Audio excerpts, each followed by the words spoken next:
Hi, Tim. You are doing so well, obviously. In 1883, I really love the Dutton family, so it's great to meet their ancestors.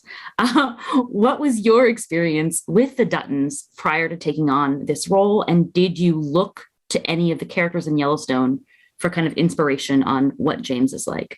Yeah, I'm a huge Yellowstone fan. I mean, Faith and I have been a fan of Yellowstone since the premiere of the very first night of the very first episode. We were hooked on it and we started watching it. So we've never missed a night of watching it. Wow.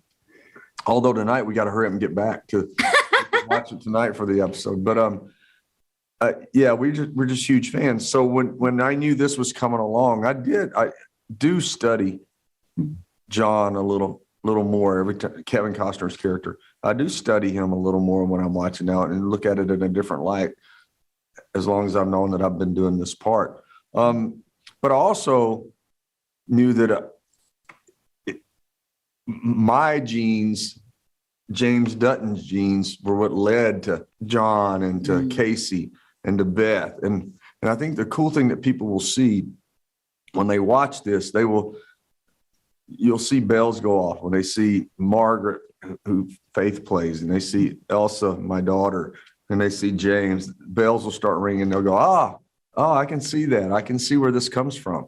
And that was sort of our intention all along. Is like, it's a really some strong family traits that pass down through the Dutton generations.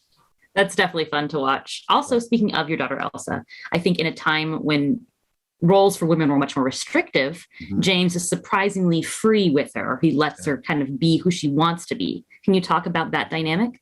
Yeah, I mean, well, I'm a dad of 3 daughters. So, I mean, I don't have much say so anyway. So I'm pretty used to just saying, okay, whatever you want to do. But yeah, I think that was one of the beautiful things about this script and the way it was written in this time period is to have, she represents, I think, when you have the wagon train, you have the move forward, the move westward, the move north, the dangers and all the perils that are involved.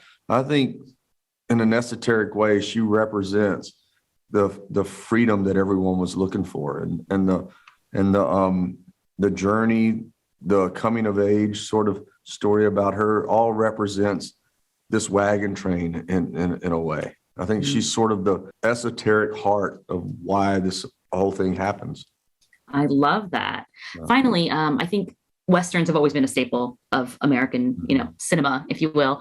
But something about Taylor Sheridan's work seems to resonate with so many people. What is it about his work that you like best?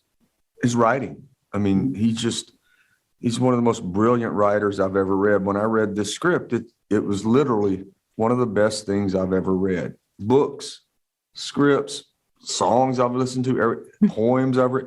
It's literally one of the best things I've ever read. And Elsa's narration throughout the show is just pure poetry. I mean, how a man can sit down and write that poetry from an 18-year-old girl's perspective it's mind-boggling to me.